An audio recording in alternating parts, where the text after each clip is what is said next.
Hello and welcome back to the channel. In this video, we're going to be learning about some more methods of the string class. Now before you watch this video, I really recommend you watch the part 1 to this video where I talked about some other important string methods. In this particular video, we're going to be learning about these string methods. Now the first string method we're going to be looking at is the substring method. Now before you understand how we can use the substring method in a program, you need to understand what a substring actually means. A substring is basically any smaller string which is a part of a larger string. Over here, I have a string called hello world. I'm going to call this string word. As you can see, I wrote the index numbers for each of the characters of the string as well. If you take a smaller string like hello, it's a part of this larger string hello world. So hello can be considered as the substring of the string hello world. Even a random string like hello space w is still a part of this larger string. So even that can be considered as a substring of this larger string. Now if you remember, characters and digits can also be considered as strings. It depends on how you initialize them. So over here, even O can be considered as a substring of this larger string. The substring method in Java just allows you to extract a substring from a larger string using the index numbers of the characters. To understand this, let's first look at the syntax for the substring method. The syntax for the substring method is the same as most of the string methods. You're going to first have your string object, and then you're going to use the dot operator to call the substring method using that string object, and you're going to have brackets, and in those brackets you're going to have your parameters. Now something that I didn't tell you before is that there are actually two versions of the substring method in Java. There is one substring method where you're going to have only one parameter, and there's another substring method where you're going to have two parameters. Now, your initial question might be, how do you have two different methods which have the same name? Now, both methods have the same function. Both the substring methods finds a substring and extracts that substring from a larger string, but they function a little differently because they have different parameters. Now, both the substring methods coexist in a string class because they're actually overloaded. If you remember, method overloading is when you give the same name to multiple methods, but you make sure that the order of the parameters or the number of parameters differs between the different methods. In this case, this substring method has only one parameter, but this substring method has two parameters. So even though they have the same name, they're actually different methods in the same string class. Now we're going to look at a few examples and try to understand how both of these methods work. So over here, I have my original string, hello world, and as you can see, I separated the string into its constituent characters. I also added the index numbers of each of the characters. And down there, I have a statement which just says string word, which is the name of the string, dot substring to call the substring method, and I have a parameter 6. If you remember, in a substring method that reads only one parameter, the parameter is called the starting index. All this means is that starting at this particular index, Java is going to extract the rest of the string. Let's try to see what happens in this particular case. Over here, the starting index is 6. So Java is going to start at the character W because that's the character at index number 6. Starting from this character, Java is going to extract the rest of the string. And then it's going to return this substring world. Now this becomes important when you want to simplify many things. You can just enter your starting index and Java is going to return the rest of the string. Now let's try to implement that substring method in a real program. Over here, you can see I made a string object called string word and I set this string to hello world. Now we're going to just add a println statement and we're going to print a substring of this larger string. We're just going to say string word dot substring to call the substring method and we're going to add our starting index. Let's say I want the word world. Over here, we know that the index of W is 6. So the starting index is going to be 6. When I run this program, you notice that we do indeed get world. Our program works pretty well. Starting from this index number 6, it's going to extract the rest of the string. Now what if we change the index number to something like 2? We'll first try to predict the output and what we're going to get. The character at index number 2 is L. So starting from this character L, Java is going to return the rest of the string. So the substring should be LLO space world. If I run this program, you notice that that is indeed what we get. We get LLO space world. It's a pretty simple method. Now we're going to take our original string hello world again and we're going to take a different statement. Over here you have string word dot substring with two parameters 3 and 7. If you remember the syntax, you know that 3 stands for the starting index and 7 stands for the ending index. And you should only try to understand what this means. When you have the starting index and ending index, Java is going to extract the whole string starting from this starting index till this ending index. Over here, you have your starting index as 3 and your ending index as 7. So your characters at these indexes 3 and 7 are L and O. So it should make intuitive sense. The Java is going to extract the string LO space WO and return the string LO space WO. So we're just going to write the same Java statement and see if it really does output LO space WO. So we're just going to write string word because that's the name of our string, and we're going to write dot substring, and we're going to add our starting and ending indexes. Our starting index is 3 and our ending index is 7. When I run this program, you see that we don't get LO space WO, we get LO space W. Now the reason this happens is because the ending index is never included in a substring method, meaning the character at the ending index is not included in the substring which is returned. Over here, our ending index is 7. The character at our ending index is O, and O is actually not included. The substring method with the starting and ending indexes was just made that way. The substring method returns a string till the ending index. The ending index is never included. So the real string that is actually returning is not LO space WO, it's just LO space W. The character at index number 7 is not included. And that's exactly why we see the output as LO space W instead of LO space WO. But let's say I do want the string LO space WO. I don't want this string. To fix this is actually pretty simple. You notice that the index number of the character O is 7. Since the ending index is not included, you will just increase this to 8. So now the substring is going to consist of characters at index numbers 3, 4, 5, 6 and 7. So when I run this program, you notice that I do get LO space WO. Now we'll look at another example. Over here, you notice that I'm calling the substring method again, but it has a starting index of 6 and an ending index of 10. Remember that the ending index is not included. So the substring is going to consist of characters at index numbers 6, 7, 8 and 9. So the string is going to look like this. The string it's going to return is going to be the string world. We see that the character D, which is located at the ending index, is not included. Now let's say you do want the character D. The fix is pretty simple. You can just use the other form of the substring method. If you just say string word.substring with one parameter 6, it means that Java starting at this index 6 is going to return the rest of the string till the character D. So we're going to get the word world. Now if I want to use this method to get the same output world, I can do so by changing the ending index. Since the ending index is not included, I can make the ending index 11. When the ending index is 11, our substring is going to consist of characters 6, 7, 8, 9 and 10. So our output is going to be world. Now we can implement this in our program as well. If we make our begin index 6 and our ending index as 10, since our ending index is not included, the character D won't be included. We only get the word world. When I run this program, you notice that that is indeed what we get. We get world. Now if I change this to 11 instead, you notice that we do get the output world. It is true that the last index of our string is 10. There is no character at index number 11. But since the ending index is not included, this won't cause any index out of bounds errors. But what if we change our starting and ending indexes to look like this? You notice that our starting index over here is 6, but our ending index is 12. This means that index number 12 is not included, but index number 11 is included. But you notice that there is no index number 11. There is no character at index number 11. This is going to cause an index out of bounds exception. An index out of bounds exception happens when Java is trying to access a character at an index that does not exist. Over here, it's the index number 11. And we can confirm that in a real program as well. Over here, I'm going to change my ending index to 12. When I set my ending index to 12, remember that Java is going to try to make a substring with characters at index numbers 6, 7, 8, 9, 10 and 11. But when it tries to access the character at index number 11, it's going to notice that there is no character at index number 11.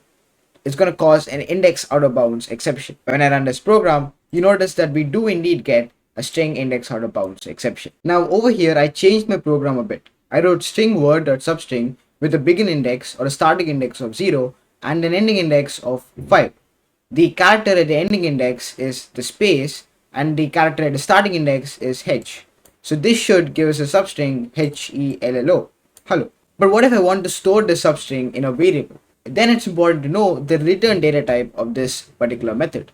Any substring method is going to obviously return a string. Any substring is obviously a string. So over here, if I want to store the substring that is returning in a variable, I have to create a string object. I can just say string obj is equal to whatever substring is being returned over here. And then I can obviously print this string obj. When I run this program, you see that we do indeed get hello. Now what's important to know is that when Java extracts the substring, it never modifies the original string. So if I, let's say, print the original string word, you notice that the original string stays the same. It's still hello world. Java is just taking a part of the string and returning that part of the string or that substring. It's not modifying the original string. Now substring methods are a bit tricky to master, but once you use them more, they get really easy. Next, we're going to learn about the replace method. Now the replace method is pretty simple. The replace method just helps you to replace every occurrence of a character or a substring in a string with another character or another substring. And the syntax for the method is pretty simple as well. First you're going to have your string object, and then you're going to call the replace method using the dot operator, and you're going to have your brackets. In your brackets you're going to have two parameters. The first parameter is going to be your old character or your old substring, and your second parameter is going to be the new character or the new substring. Now, like the substring method, the replace method is also overloaded. This is one version of the replace method which is used to replace every occurrence of a character, and this is the other version of the replace method.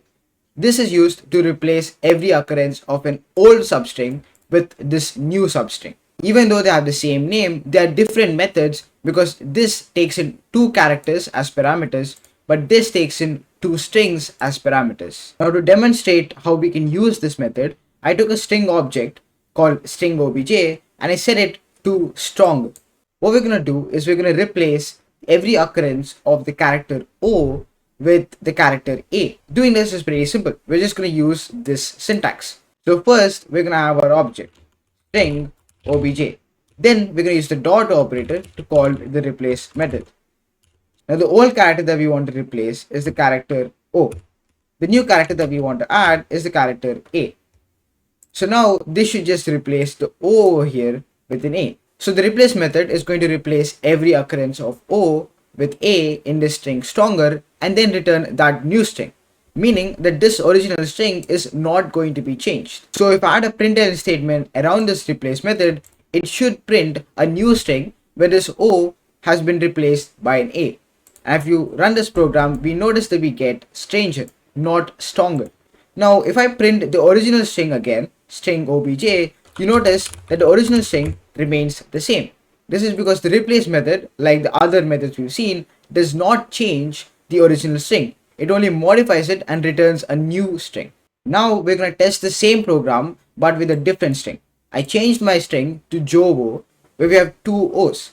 According to our replace method, it should replace every occurrence of O, meaning we should get Java as our output.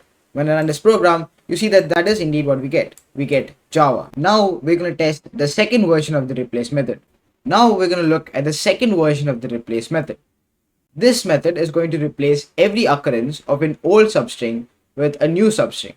So over here, I made a string object called string obj and I set it to this sentence, subscribe to become a subscriber.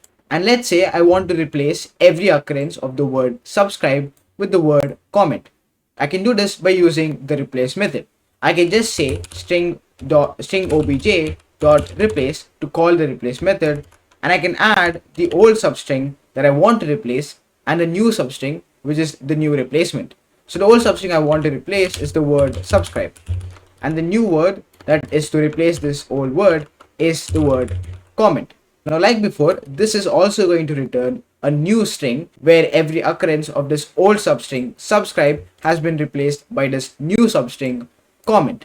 It's not going to modify the original string. So I'll just add a println statement so that we can print this return string. But before we run the program, we'll try to predict what the output is actually going to be. So over here, we're going to look for our substring subscribe. We see the substring over here, so we're going to replace this with comment. And then we also see the substring over here. We're going to replace this with comment as well. So this should be our output. Now the last word is wrong, but the program is still doing what we want it to do. When I run this program, we notice that that's exactly what we get. We get a new sentence where subscribe has been replaced by comment. Now remember that even single letters or single characters are substrings of a larger string.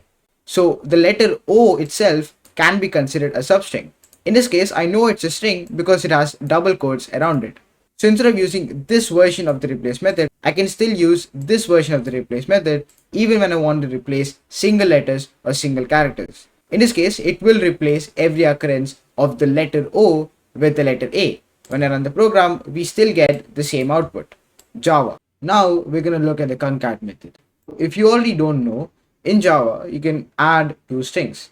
Over here, I have the string hello and I'm adding it to the string world. And I'm adding them in a println statement. When I run this program, you're going to get a statement hello world. Basically, whatever strings you're adding, Java is going to place them next to each other. Now, this isn't obviously actual addition. So in programming, something like this is called concatenation. We say that we are concatenating two strings. Now, this doesn't always have to be in a println statement. Over here, I have two string objects. The first string object is set to Java and the second string object is set to is fun. Now let's say I want a complete sentence, Java is fun. I can make a third string object where I can concatenate the two objects. I can just say string obj3 is equal to obj1 plus obj2. Then I can print this object obj3. When I print this object obj3, you should get a complete sentence, Java is fun.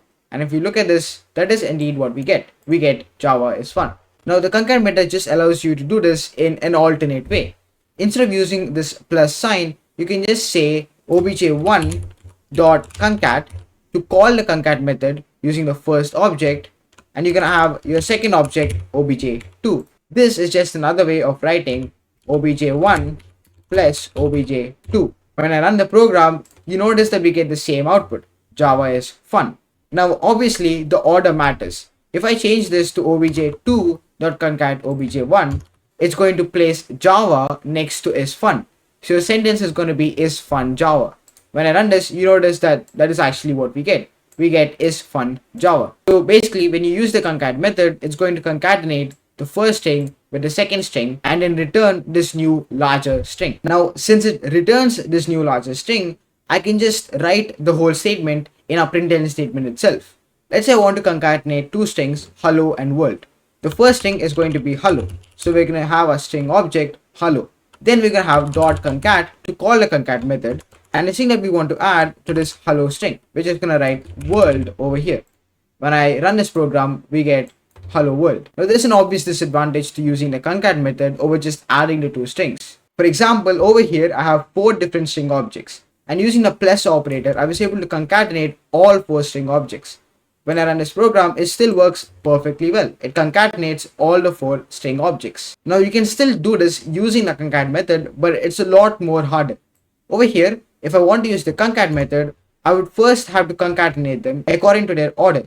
So over here, we're going to concatenate the word welcome to the word to. So we're going to say welcome.concat to. Then this new string welcome to is going to be concatenated to the string the. So we're going to add dot concat again and we're going to have the. Then we're going to concatenate this huge string welcome to the string channel. So we're going to say dot concat with the string channel.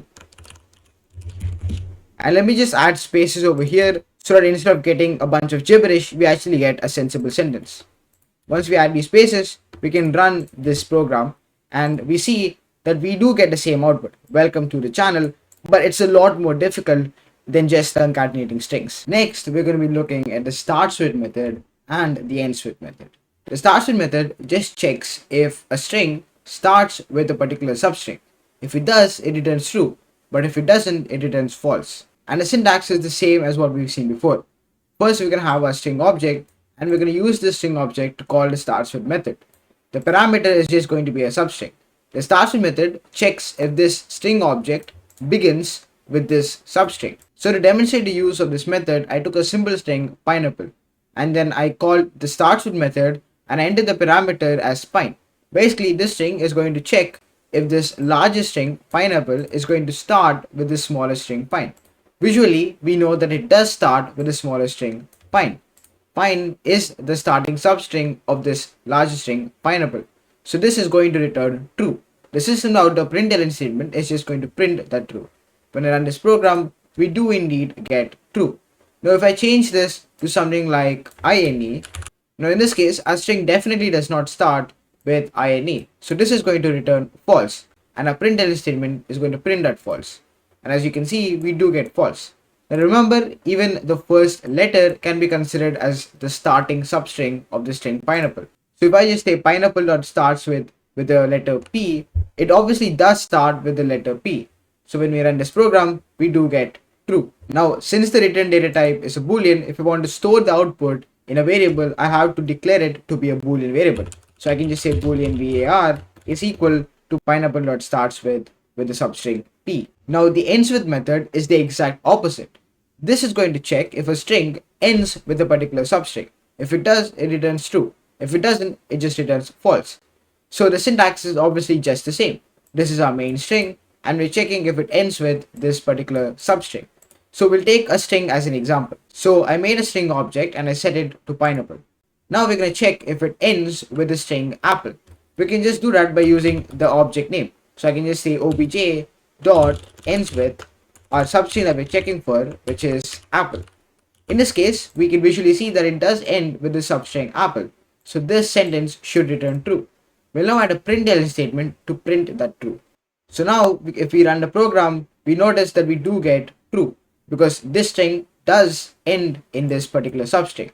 Now if we change this to something like appl, we should get false because we notice that this string definitely does not end with appl. The last character is e. When I run this, we do get false.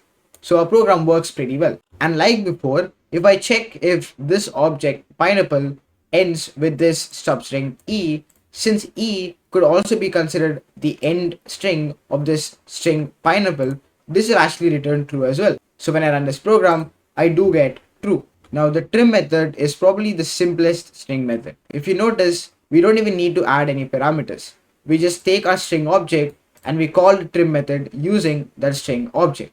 Now all the trim method does is that if there are any spaces on the left or the right of a string, it just removes those spaces. Let me just show you what happens. So let me just make a string object called string obj1, and let me just set this to a string called apple. And you can see I have spaces on the left and on the right. Now this is a valid string. I told you before that a white space or a space can be considered a character as well. So this string is also a valid string. But let's say I don't want these spaces on the left or right. To remove the spaces, I can just call the trim method.